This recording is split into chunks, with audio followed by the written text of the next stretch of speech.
오늘 이 토요타가 새롭게 출시한 하이브리드 미니밴 토요타 알파드를 살펴보았습니다. 저는 모터그래프 박홍주입니다. 알파드는 어떤 자동차인지 한번 직접 살펴보도록 하죠. 일단 외관을 봤을 때 전 조금 놀랐습니다. 일본에서 봤을 때는 상당히 큰 차였거든요. 우리나라 도로 환경에서 보니까 알파드가 그렇게 커 보이지 않습니다. 실제로 재원상으로도 그렇습니다. 전장은 5m가 채 되지 않아요. 이 전고는 카니발보단 높지만 카니발 하이리무진보단 낮고요. 전폭도 우리나라에서 판매되는 미니밴 중에선 가장 작은 편에 속합니다. 그럼에도 이 알파드의 디자인 자체가 상당히 존재감 있는 건 분명해 보여요. 이전보다 화려한 느낌은 덜해졌지만 그럼에도 정제되어 있는 적당한 고급스러움을 갖고 있습니다.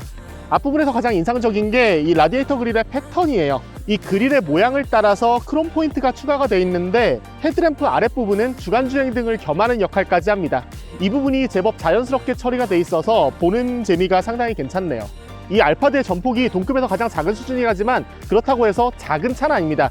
3000mm란 휠베이스가 결코 짧은 게 아니죠. 우리에게 익숙한 팰리세이드 같은 경우를 예로 들면은 휠베이스가 2900mm거든요. 알파드가 그만큼 길다는 걸 알 수 있습니다. 아무래도 측면 디자인에서 가장 인상적인 부분은 이 윈도우 라인이 아닐까 싶어요. 사실 요즘 미니밴을 설계하면서 이 측면 유리창을 넓게 만들어서 개방감을 극대화하는 형태로 설계가 되고 있는데 그에 반해 알파드는 운전석 윈도우와 이 2열 윈도우가 좀 비대칭을 이루고 있습니다. 이 크롬 라인이 안쪽으로 파고 들어가면서 이 2열 윈도우가 좀 더 높아지는 그런 형상을 취하고 있는데요. 바깥에서 볼 때는 이 2열의 개방감이 그렇게 좋진 않아 보입니다만 실내에 앉았을 때 개방감이 어떤지는 안에서 한번 확인해 보도록 하겠습니다. 후면은 상당히 심플합니다. 이 테일램프 형상은 앞부분에 라디에이터 그릴 패턴을 비슷하게 따라갔고요. 그 위를 크롬 라인이 지나가고 이 알파드 레터링이 자리 잡아 있는 부분 정도가 특징이라고 할 수 있습니다. 그런데 이 포인트가 너무 위쪽에만 몰려있는 느낌이 들어요. 아랫부분에 이 면이 상당히 넓거든요. 이 부분에다가 뭘 넣기도 애매하긴 했겠습니다만 이 아랫부분이 상당히 도드라져가지고 조금은 아쉬운 부분이 있습니다.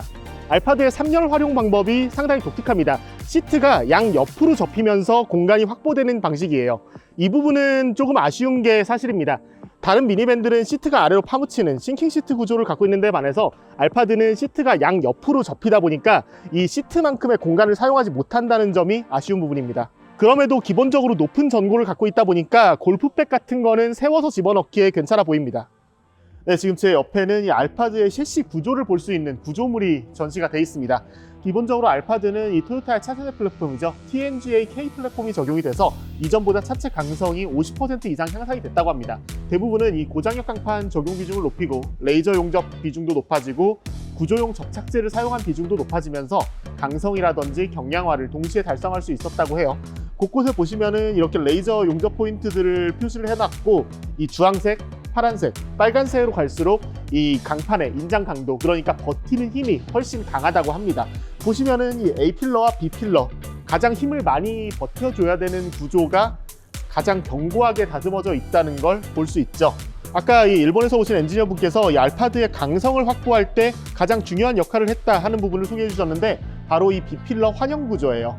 이 차체의 강성을 확보할 때 대체적으로 이 B필러와 이 하부를 위주로 보강을 하는 편인데 알파드 같은 경우에는 환영 구조, 말 그대로 B필러가 차체 전반을 이렇게 감쌀 수 있게 설계가 되어 있는 게 특징입니다.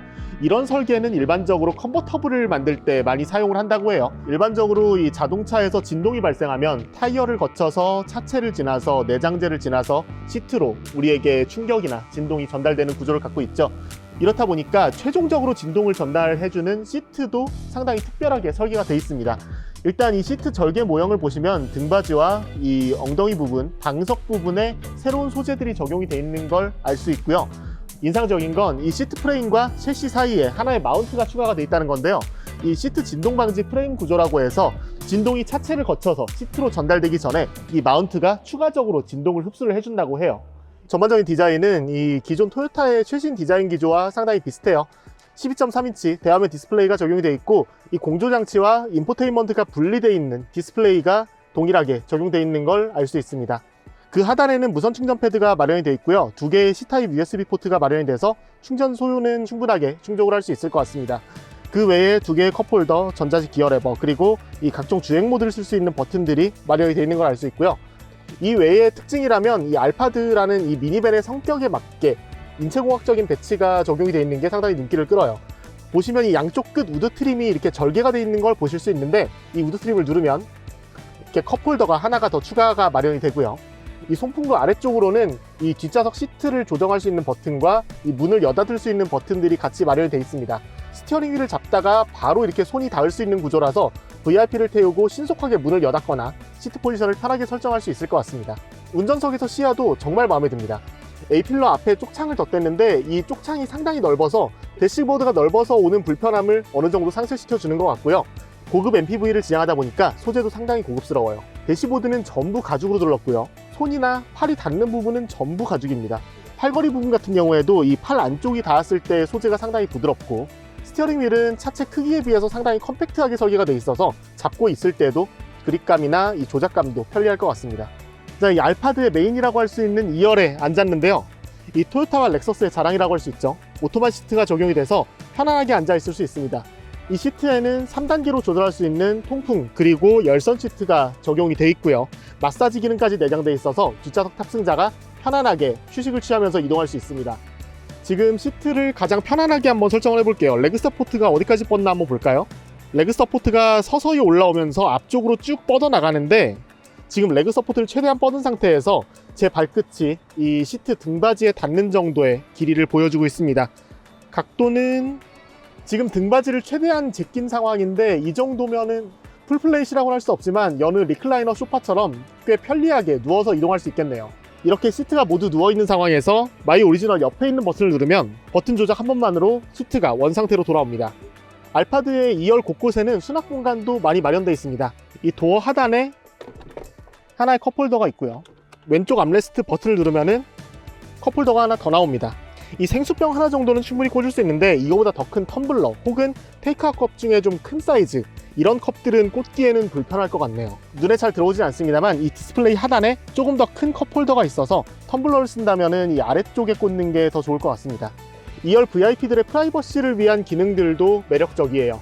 이 선쉐이드 같은 경우에는 전동식으로 작동하는데, 밑에서 위로 걸어 올리는 일반적인 방식과 다르게 위에서 아래로 내려오는 방식입니다. 이렇다 보면은 선쉐이드를 절반 정도만 내리고 햇빛을 차단하고서 바깥을 볼 수도 있겠죠. 이 좌우 2열 탑승객이 개별적으로 썬루프를 제어할 수 있다는 것도 특징인데요. 이렇게 천장의 버튼 조작을 통해서 원터치로 썬루프를 열고 닫을 수 있습니다. 후석 엔터테인먼트 기능도 알파드의 큰 특징 중 하나라고 할 수 있습니다. 리모컨을 이용해서 조작하는 것도 꽤 편리하고, 미러링을 이용해서 유튜브를 본다거나 OTT를 시청을 하기에도 편리할 것 같습니다. 알파드는 2.5리터 가솔린 자연흡기 엔진 기반의 하이브리드 시스템이 적용되어 있는데요. 시스템 최고 출력이 250마력, 최대 토크는 24.4kgm/m입니다. 2.3톤 정도 되는 덩치에 250마력이라는 수치가 엄청나게 의미 있는 건 아니지만, 그래도 이 차를 끌고 나가는 데에는 크게 무리가 없는 성능이죠. 이 알파드에는 이 전동식 사륜구동 시스템 2포도 마련되어 있어요. 사륜구동을 구현한다는 뜻이죠. 2포는 뒷바퀴를 전기 모터로 굴려주는 시스템인데, 일반적으로 엔진에서 발생하는 출력을 제어해주는 것보다 전기 모터로 제어를 해주는 게 훨씬 더 빠르고 세밀하게 조정이 되다 보니까, 지금처럼 이렇게 가속을 하면서 앞바퀴가 살짝 뜨는 것 같은 상황에서도 2포가 개입하면서 전기 모터가 세밀하고 아주 안정적으로 그리고 빠르게 속도를 높여줍니다. 전장이 5m에 육박하는 MPV임에도 움직임은 그렇게 불편하다거나 불안한 느낌은 없어요. 전고가 높다 보니까 이런 코너를 주행을 할 때 차가 쏠리는 느낌이 많이 들지 않을까, 좀 불안한 움직임을 보이진 않을까 싶었는데, 지금 이렇게 좀 큰 헤어핀을 돌아 나가는 상황에서도 시트가 몸을 적당히 잡아주면서 매우 안정적인 움직임을 보여줍니다. 이건 좀 높은데, 이것도 다 방지턱이다. 지금 방지턱이 반복되는 구간을 지나고 있는데 속도를 그렇게 낮추지 않은 상태에서 통과를 했거든요. 일반적인 미니밴드를 생각하면은 이렇게 방지턱을 통과하고 나서 후륜 서스펜션이 꽤 통통거리면서 잔진동이 오래가는 느낌이었는데, 지금 알파드 같은 경우에는 한번 진동을 받고 나서 그 뒤에 진동을 상쇄시켜가는 과정이 꽤 부드럽습니다. 지금 고속도로에 올라와서 이 차로 유지까지 지원되는 주행보조 시스템을 작동을 시켰고요. 1열 소음은 어느 정도인지 한번 체크해 보도록 하겠습니다. 지금 시속 100km로 가속을 한 상황에서는 62에서 63dB를 오가고 있습니다. 아까 제가 2열에서 같은 조건으로 소음을 측정했을 때는 61에서 2dB 정도를 오갔거든요. 1dB 정도의 차이이긴 합니다만 2열이 더 정숙하다는 걸 알 수 있습니다. 주행보조 시스템은 최근 토요타에 적극적으로 쓰이고 있는 이 토요타 세이프티 센스가 모두 마련이 되어 있습니다. 후측방 경고 시스템은 당연히 기본으로 들어가 있고요. 크루즈 컨트롤 같은 경우에도 정차 후 재출발을 지원하는 어댑티브 크루즈 컨트롤과 차로 유지 기능까지 포함이 되어 있습니다. 이런 큰 차들은 차로를 제대로 유지하지 못하는 경우가 꽤 많은데 알파드는 차로의 중심을 잘 잡고 가는 모습을 보여주고 있습니다. 지금처럼 터널을 지나면서 갑자기 어두워지거나 갑자기 밝아지거나 이런 상황에서도 좀 주행보조 시스템이 혼란을 일으키는 경우도 있습니다만 알파드는 그런 상황에서도 큰 혼란 없이 차로 중앙을 유지하면서 안정적인 모습을 보여주고 있습니다.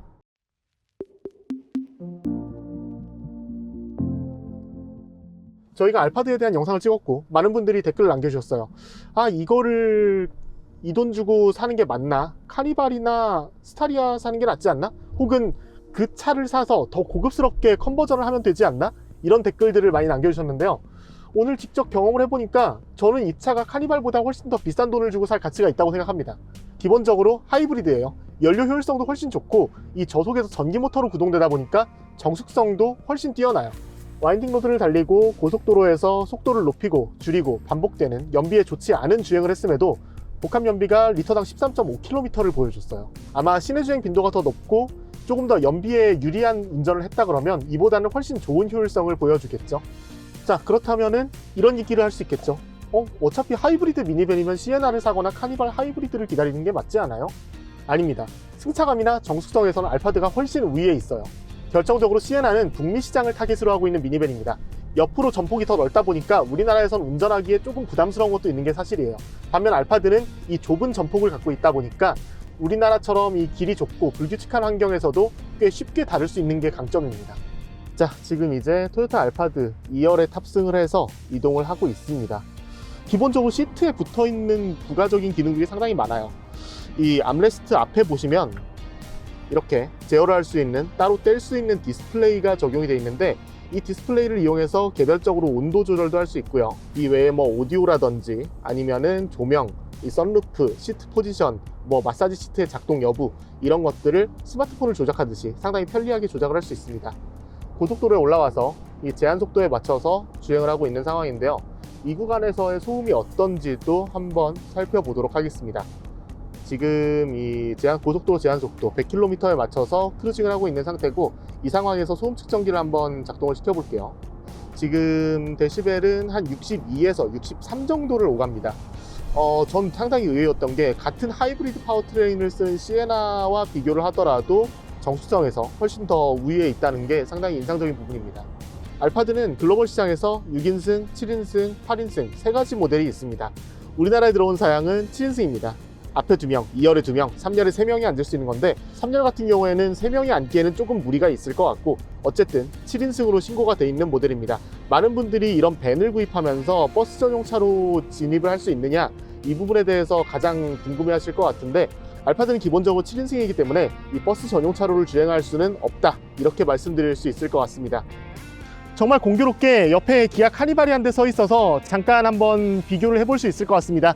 카니발이 누가 보더라도 옆으로 더 넓고 알파드가 더 위로 높죠. 사실 재원상으로 놓고 보면 알파드가 정말 작은 차 아닌가 그런 생각을 해봤었는데 이렇게 막상 옆에 세워놓고 나니까 알파드도 알파드 나름대로의 존재감이 상당히 있습니다. 뭐 이런 화려한 디자인 요소들 때문에 차가 옆으로 좁더라도 좀 존재감이 남다른 것 같아요. 이 토요타 알파드는 뛰어난 승차감과 정숙성 그리고 고급스러운 편의사양까지 럭셔리 미니밴이라고 불러도 손색이 없을 만한 경쟁력을 갖고 있었습니다.